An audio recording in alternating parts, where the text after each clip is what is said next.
This is another weather update. In this forecast video, we're going over the multi-day severe weather event expected for the south and also a big pattern change expected as we go into next week. So welcome back into another weather update. We are looking at the severe weather expected this week for the south and also that pattern change like I said into the intro.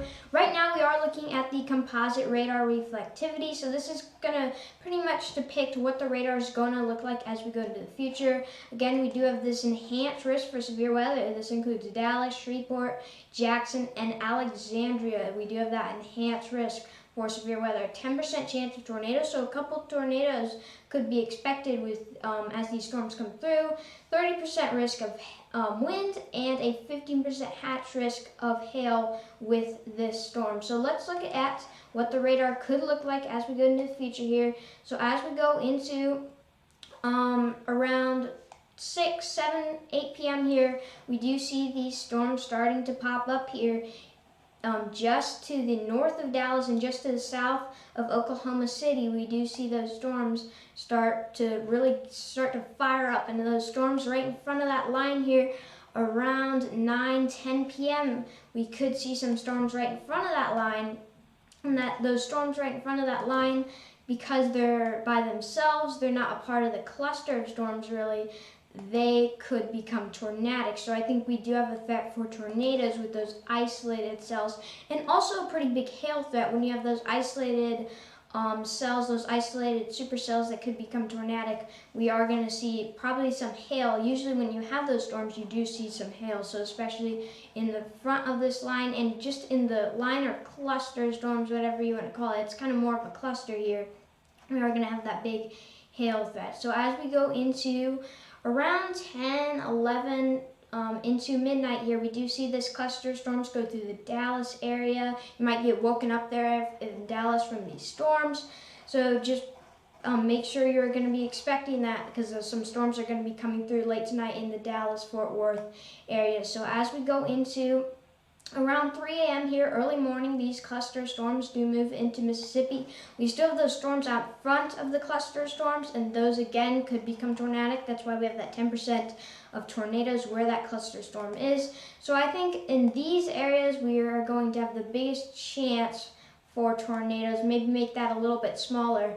And yeah, I think that's where we're going to be having our biggest chance for tornadoes with this enhanced risk for severe weather. As this cluster storms does move down to the south, it kind of loses its tornado threat. So by 9 a.m. tomorrow morning, by 9 a.m. to 10 a.m., by midday, that tornado threat is going to go down as these storms go into the south. So that's as far out as we can look here on the HRRR model. So we are going to look at tomorrow's severe weather that we kind of just covered tonight's severe weather. Now we're going to cover tomorrow's severe weather here on the NAM model. So again, this is not the best reflectivity. As we go into tomorrow, we're going to get that better reflectivity, that better resolution with this model. So tomorrow, if I post a weather update tomorrow, we'll have more details on this. But again, we do have an enhanced risk for severe weather for tomorrow, Tuesday, for Columbus, Dothan,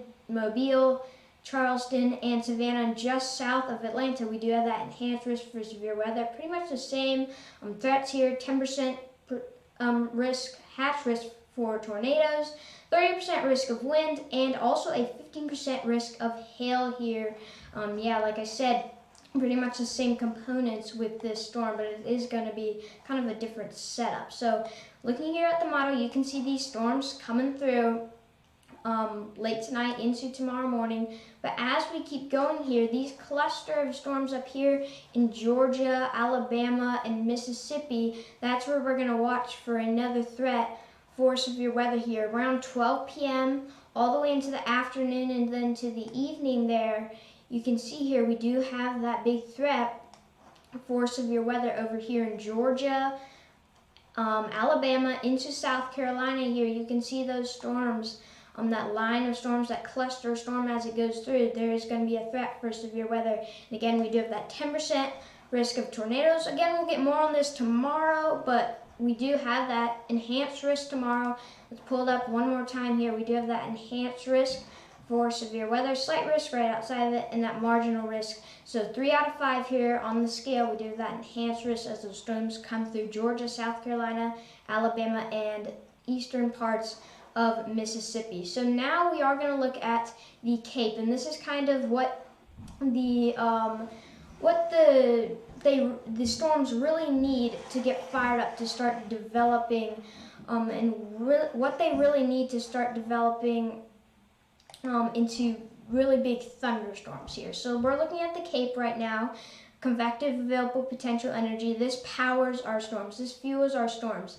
And as we go into today, here in tonight, here in Texas, Louisiana, into Alabama, and getting up there in Georgia, we do have that plentiful amount of Cape, but especially the severe weather into Alabama and Georgia and South Carolina, we are going to have pretty good Cape values, anywhere from 1,000 to maybe up to 3,000 joules per kilogram of Cape. So plentiful Cape here, and that's what's going to help our storms fire up here in the south. So just one quick thing to look at, we do have that Cape, and that's what's helping these storms fire up down here in the south. So the last thing we're going to look at before we look at Wednesday's severe weather threat is the major pattern shift we are expecting as we go into next week. So for right now, we do have some cold air over the central United States. This is forcing all of our big storms, our big severe weather, to be down here in the southern part of the United States. Again, make that a little bit smaller. We do have most of our severe weather has been happening down here in the southern United States, but we are going to see a pattern shift here. So as you can see, this is a big bowling ball. This is a big trough down here in the east, as you can see with the lines here. If you're not used to this, these are kind of the big winds, these colors right here, and this is a trough, as you can see here. This is a big trough going into the east and could cause some pretty below average temperatures. And then we do see a ridge here in the west. So what this is going to cause is a major pattern shift. So as we go into Saturday this weekend, into Monday, we could see a trough come into the west here. As that trough comes out to the east, we're going to see a major warm sector here into the east, and that is going to allow for some storms not to go where we've really seen them go. So maybe take tracks like this up here. They could take tracks where we could see some severe weather in Missouri, near like St. Louis, Des Moines, Chicago, areas like that where we haven't really seen that severe weather yet, because it, again, was just March. Usually March you don't see that severe weather this far north. We're now kind of, I think, seeing that transition period, and we're going to start seeing some severe weather farther north, and a trough in the west, warmer air in the east, that's going to cause for some severe weather even farther north from where we have seen it. So the last thing we're going to look at is the day 3 outlook. Again, this is for Wednesday. We do have that enhanced risk for Chattanooga, Atlanta, and Birmingham. We'll get more details on this tomorrow, but again, that enhanced risk, 30% risk of severe weather. So that's your latest weather update. That's all I'm going to get into today. Yeah, we haven't posted in a while, but I did see some severe weather, but we are expecting some even more severe weather and a major pattern shift. If you want to be kept updated on this, subscribe and go follow me on Twitter. Link will be in the description. I'll see you in the next weather update as we continue to forecast this severe weather and the upcoming major pattern shift, which could allow for some big storms in the central to eastern United States. I'll see you in the next one. Goodbye.